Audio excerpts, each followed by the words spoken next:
আপনারা আন্দোলন করছেন, কুণাল ঘোষ তো আবার আপনাদেরকে আক্রমণ করছে। বলেনি, যারা সুবিধা নিয়েছে তাদেরকে বলেছে, কারণ আমি তো কখনো শাসক দলের থেকে, কোনো রাজনৈতিক দলের থেকেই কোনো সুবিধা নিইনি।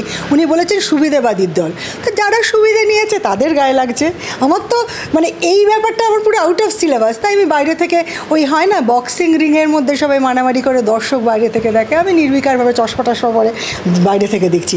এখন দেখতে পাচ্ছ চুল উস্কো খুস্কো মেকআপ ফেকআপ কিচ্ছু নেই, সারাদিন এইভাবেই চলে যাচ্ছে। আপনাকে এই যে প্রতিবাদের একটা মরশুম বলা চলে, আপনাকে দেখছি সব জায়গায় আপনিও প্রতিবাদে যাচ্ছেন, মিছিলে যাচ্ছেন, তো এই আর.জি. করের ঘটনার পার্টিকুলারলি প্রতিবাদ করছেন নাকি একটার পর একটা ধর্ষণের ঘটনা প্রতিদিন ভারতবর্ষ জুড়ে হয় সেগুলোরও ঘটনা মানে প্রতিবাদ করছেন? শুধু তৃণমূল শাসিত বাংলার বিরোধিতা নাকি উত্তরপ্রদেশে যে ধর্ষণের ঘটনা, মহারাষ্ট্রের যে ধর্ষণের ঘটনা সেগুলোর প্রতিবাদ করছে? প্রথম কথা হচ্ছে যে শুধু ধর্ষণের ঘটনা নয়, আমার ওই মাননীয় একবার বলেছিলেন না, ওনার বোধহয় মানে আঘাত লগ্নে জন্ম, ওনার প্রচুর অ্যাক্সিডেন্ট হয়। তো আমিও বলি আমার বোধহয় প্রতিবাদ লগ্নে জন্ম। মানে যারা আমাকে দীর্ঘদিন ধরে চেনেন তারা জানেন আমি ছোটোবেলা থেকেই অন্যায় যদি নিজের পরিবারে দেখেছি সেখান থেকেই প্রতিবাদ করেছি। তো সুতরাং তারপরে সমাজ ব্যবস্থায় যেখানে অন্যায় দেখেছি প্রতিবাদ করেছি, আমার যেটা কর্মক্ষেত্র সেখানে যখন অন্যায় হয়েছে আমি প্রতিবাদ করেছি। আর এরকম একটা ঘটনায় সবাই যখন প্রতিবাদ করছে আমি তো করবো, এটা স্বাভাবিক। বাট পশ্চিমবাংলায় তো হচ্ছে, এবং এই যে অন্যান্য জায়গার কথা বললে না, মহারাষ্ট্রে দুটো শিশু, একটা মানে 4 বছরের শিশুদের ওপর হচ্ছে। উত্তরপ্রদেশ নিয়ে তো মানে আমি কী বলবো জানি না, মানে ওখানে ধর্ষণের পরিসংখ্যান হিসেব করাটাই ডিফিকাল্ট হয়ে যায়, কারণ প্রত্যেক দিন এরকম কিছু না কিছু দেখি। এবং আমি উত্তরপ্রদেশ, মহারাষ্ট্র, পশ্চিমবঙ্গ, বিহার এরকমভাবে আমি ভাগ করতে চাইছি না। প্রতিটা সরকার এবং শাসক দলেরই দায়িত্ব থাকে সেই রাজ্যের অপরাধ সংখ্যা কমানোর, এবং তখনই আঙুলটা ওঠে যখন কোনো না কোনোভাবে দেখা যায় সেই সরকারি সিস্টেম হয় গাফিলতি করে অথবা ডেলিবারেটলি অপরাধকে প্রশ্রয় দিচ্ছে।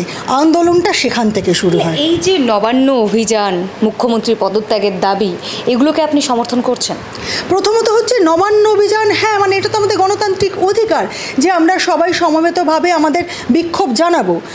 নবান্ন অভিযান যদি বলা হয় তাহলে 100বার সমর্থন করছি, কিন্তু নবান্ন অভিযান যেভাবে হয়েছে সেটা আমার না খুব কনফিউজিং লাগছে। তার কারণ হচ্ছে নবান্ন অভিযানটা তো বলা হয়েছে কোনো নির্দিষ্ট রাজনৈতিক দলের নয়, তো সেক্ষেত্রে নাগরিকরা ওই অভিযান করছেন, ছাত্র সমাজ, 3টি ছাত্র, তাদের আমি প্রেস কনফারেন্সও করতে দেখেছি, এবং তাদের মধ্যে এই বক্তব্য শুনেছি যে এমন নয় যে আমরা শাসক দলকে বদলাতে বলছি, আমরা বলছি মুখ্যমন্ত্রী পদত্যাগ করুন এবং ওই দলে যদি আর কেউ যোগ্য থাকে তিনি তাহলে সরকার চালাতে পারেন। ওনার সেই ক্লিপটাও মানে আমার কাছে আছে, আমি দেখেছি। এইবারে নবান্ন অভিযানে যারা গেছেন, এবং সেক্ষেত্রে সাধারণ মানুষ গেছেন কি যাননি, তাদের রাজনৈতিক রং আছে কি নেই, সেই সব ব্যাপারে তো আলোচনার প্রচুর ডিবেট হচ্ছে। আমার যে জিনিসটা অদ্ভুত লাগছে যে এর ঠিক ইমিডিয়েটলি পরে প্রথমত নবান্ন অভিযানে যারা গেছেন তাদের মধ্যে কে ছাত্র না, এই নিয়ে প্রচুর আলোচনা আমিও করেছি। তার কারণ বেসিক্যালি এটাতে না সবথেকে বেশি সেন্সিটিভ হয়ে রিয়াক্ট করছেন ভারতীয় জনতা পার্টির কর্মী বন্ধুরা।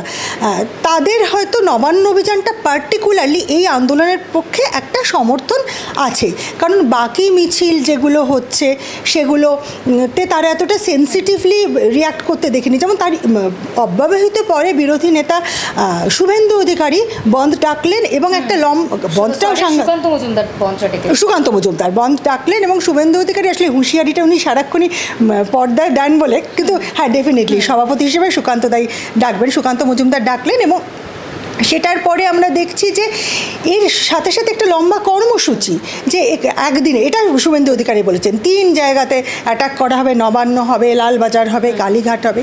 তো এটা আমরা ধরে নিতেই পারি যে নবান্ন অভিযানে যে অনৈতিক পুলিশের একটা সাংঘাতিক রকমের আক্রমণ হয়েছে, আবার উল্টোটা হয়েছে, একজন পুলিশের চোখও চলে গেছে, অনেক পুলিশই আক্রান্ত হয়েছে। হ্যাঁ, তো আমি যেহেতু ঘটনাস্থলে ছিলাম না, আমরা যেটুকু পর্দায় দেখছি সেটুকুই বলতে পারছি।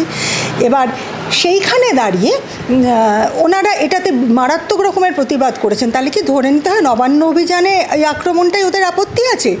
তাহলে যখন ইস্টবেঙ্গল মোহনবাগান ম্যাচে সাংঘাতিকভাবে পুলিশ মারলো, আমাদের একজন বন্ধু সহকর্মী প্রায় অর্ধমৃত হয়ে ফিরেছে, তখন তো ওনারা বন্ধ রাখেননি বা কর্মসূচি করেননি। বা যাদের নিয়ে এত আন্দোলন, সেইখানে এই আরজি করে যেদিনকে ওই রাত দখলের রাত্রিরে গুন্ডা বাহিনী গিয়ে ডাক্তারদের ওইভাবে মারধর করলো, তখন তো ওনারা বন্ধ ডাকলেন না, তখন তো কোনো কর্মসূচি দিলেন না।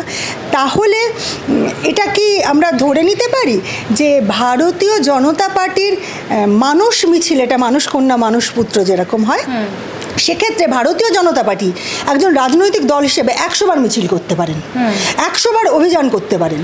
অর্থাৎ আপনার বক্তব্য যে নবান্ন অভিযানে পুলিশি আক্রমণ হয়েছে, তার প্রতিবাদে কেন বন্ধটা ডাকা হবে? না না, একদম না। আমার বক্তব্য হচ্ছে এই নবান্ন অভিযানটা ভারতীয় জনতা পার্টি নিজের ব্যানারে করলে আমার কোনো আপত্তি ছিল না, বেশ করেছে। ছদ্মনামে করেছে বলে আপনার করেছে? আমার মনে হয়েছে যে কোথাও নাগরিকদেরকে বিভ্রান্ত করা হয়েছে। কেন? ওনাদের মনে হয়েছিল, ওনারা তো বলতেই পারতেন, এরকম আমি অন্যান্য রাজনৈতিক দলকে বলতে দেখছি যে এই আমাদের কর্মসূচি, আমাদের এই রাজনৈতিক পতাকাতে ডাকা হচ্ছে, যারা যারা এই ইস্যুটাকে সাপোর্ট করেন তারা সবাই আসুন।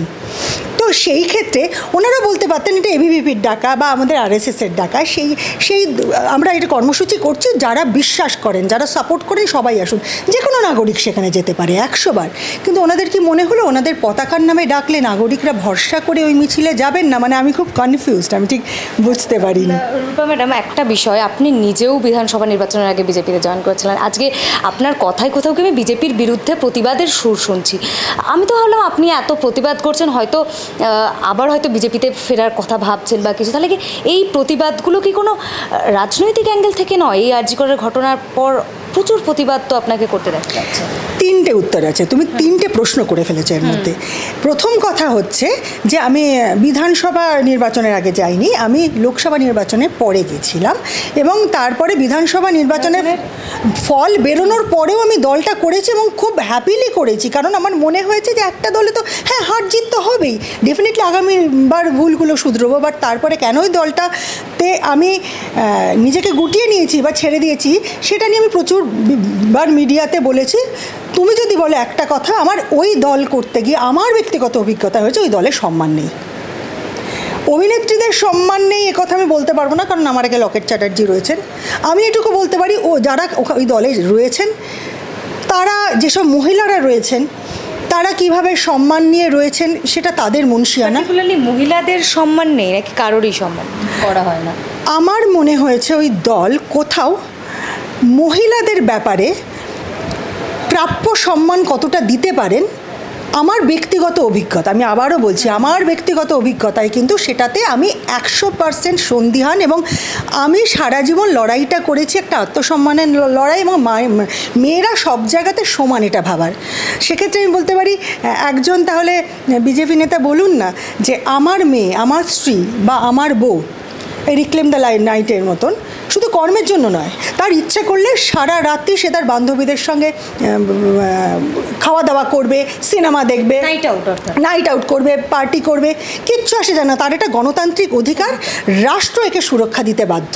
আমার ঘরের মেয়ে করবে, বেশ করবে, সেটা ওনারা বলুন এবং ওনারা সেইভাবে মেয়েদের পাশে দাঁড়ান। শুধু রিক্লেম দ্য নাইট মেয়েরা করছে, বিরোধিতা না করা মানেই কিন্তু তাকে সমর্থন করা নয়। আমার ব্যক্তিগত অভিজ্ঞতা বিজেপি দলে এইটা একটা সমস্যা। আর আমার বিজেপি ছেড়ে দেওয়ার একটা বড় কারণ আমি দলটা করে বুঝতে পারলাম আমার নিজের বাংলার মাটিতে বড় হওয়ার যা মানসিকতা, সেই মানসিকতার সাথে আমি হয়তো ওনাদের যে ভাবনা তাতে আমি খাপ খাওয়াতে পারছি না। আমি এটা বলছি না ওনারা ভুল, ওনারা ওনাদের জায়গাতে নিশ্চয়ই ঠিক, কিন্তু ওনারা আমার জন্য ভুল এবং আমি ওনাদের জন্য ভুল। অর্থাৎ রূপা ভট্টাচার্য হচ্ছে বিজেপিতে আর ফিরছেন না, এটা পরিষ্কার। তাহলে যদি আচ্ছা বিজেপি যদি কখনো সরকারে আসে তখন ভাববেন? না, সরকারে তো অনেক বছর ধরে মাননীয় মুখ্যমন্ত্রী মমতা ব্যানার্জির সরকার রয়েছে, তাই সরকারে আসার সুযোগ সুবিধা নেওয়ার জন্য আমার তো সেই সরকারের আপনি শাসক দলে আসতে পারতেন, চাইলে আমি শাসক দলে আসতে পারতাম। আর তাছাড়া বিজেপি কেন্দ্রীয় সরকার, ফাইনালি আশীর্বাদের হাতটা তো কেন্দ্রেরই থাকে সব রাজ্যের মাথায়। তো প্রশ্নটা সেটা নয়, আমার মনে হয় যে কোনো উদ্দেশ্য নেই। না, সুবিধা আমায় নিতে হবে কেন? আমি নিজের কোথাও কোনো খামতি থাকলে তখন তো আমাকে বাড়তি সুবিধা নিতে হবে। আমার যদি কোথাও খামতি থাকে আমি সেটাকে, সেই ত্রুটিটাকে কারেক্ট করার চেষ্টা করব। সুবিধা নিয়ে সমাধান হয় না, নিজেকে রেকটিফাই করে হয়।